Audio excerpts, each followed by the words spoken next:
December 4th, 1872. The Atlantic Ocean. The crew of the British brigantine Dei Gratia spots a ship drifting aimlessly, its sails torn and flapping in the wind. As they draw closer, an eerie silence hangs over the vessel. They hail it once, twice, but receive no answer. This is the beginning of one of the greatest maritime mysteries of all time, the story of the Mary Celeste. What Captain David Morehouse and his crew found that day has puzzled historians, sailors, and mystery lovers for over 150 years.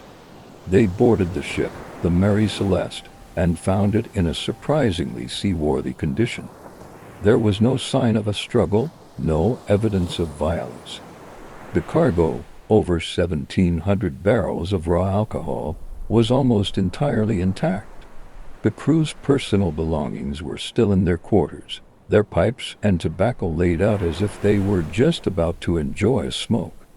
Valuables, including money and jewelry, were left untouched.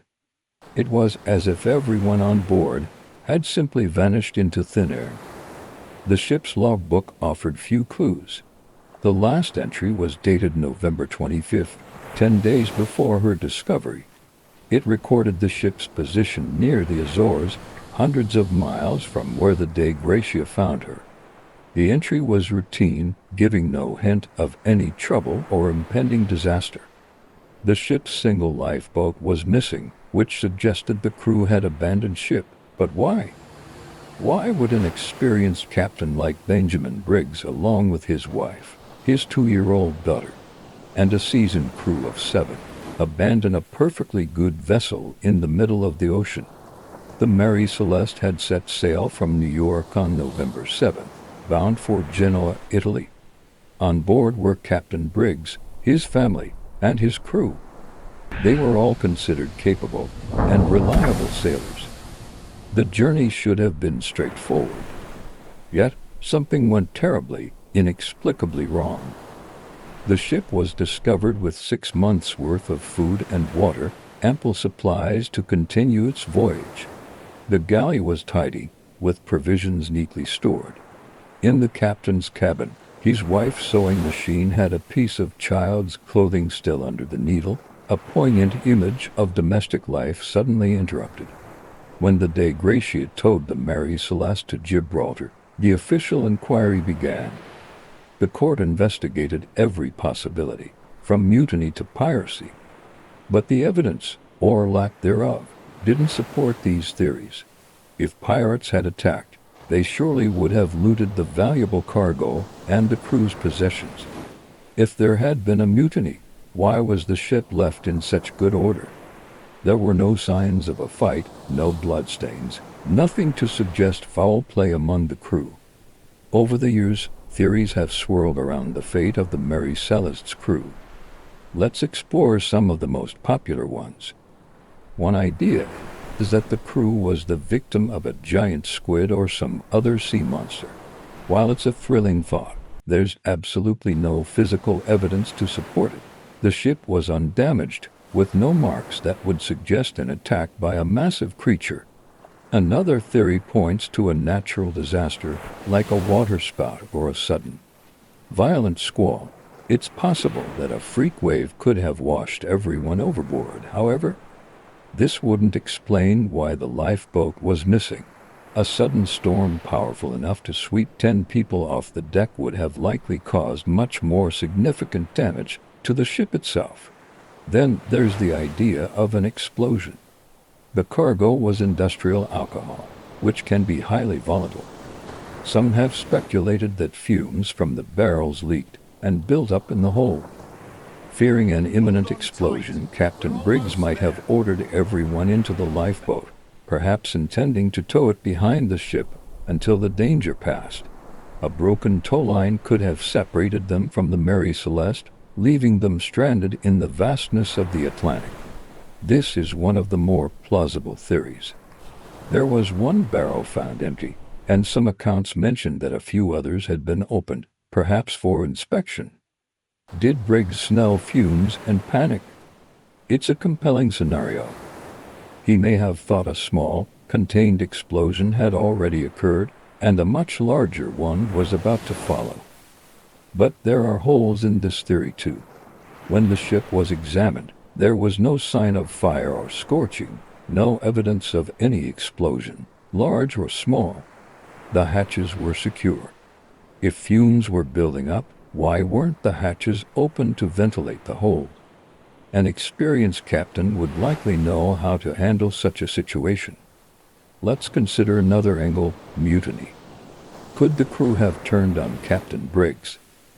Briggs was known as a fair and competent captain, and he had handpicked his crew.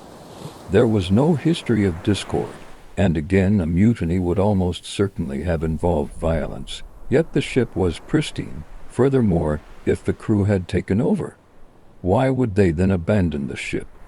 It just doesn't add up.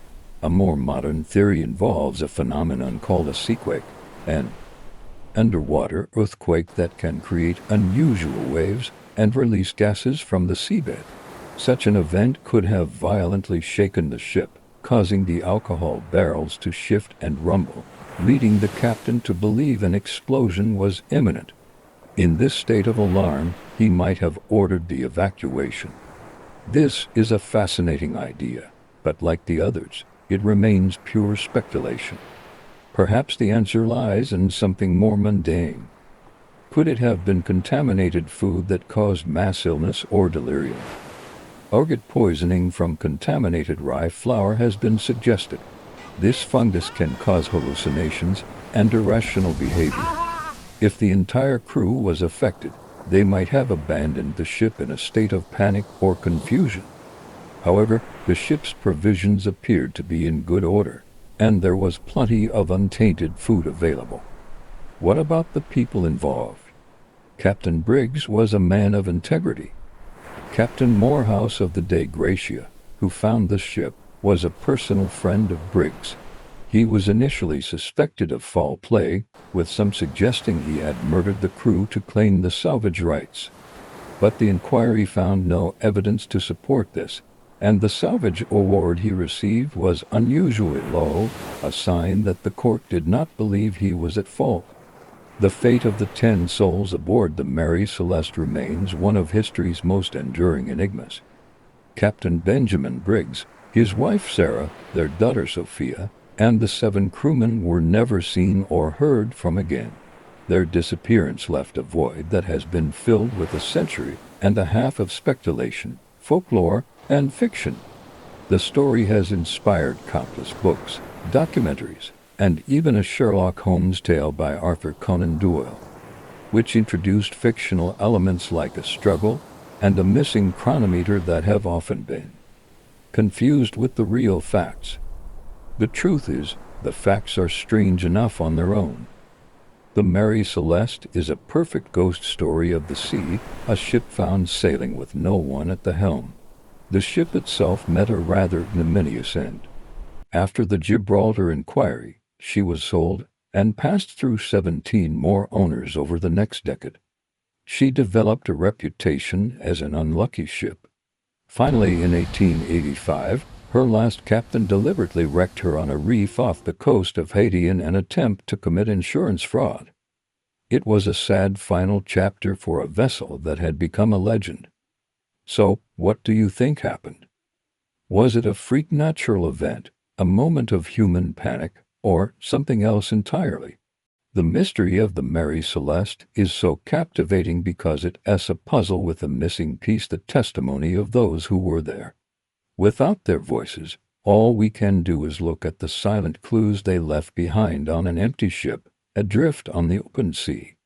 The Mary Celeste sails on in our imagination, a timeless symbol of the ocean's profound and often terrifying mysteries.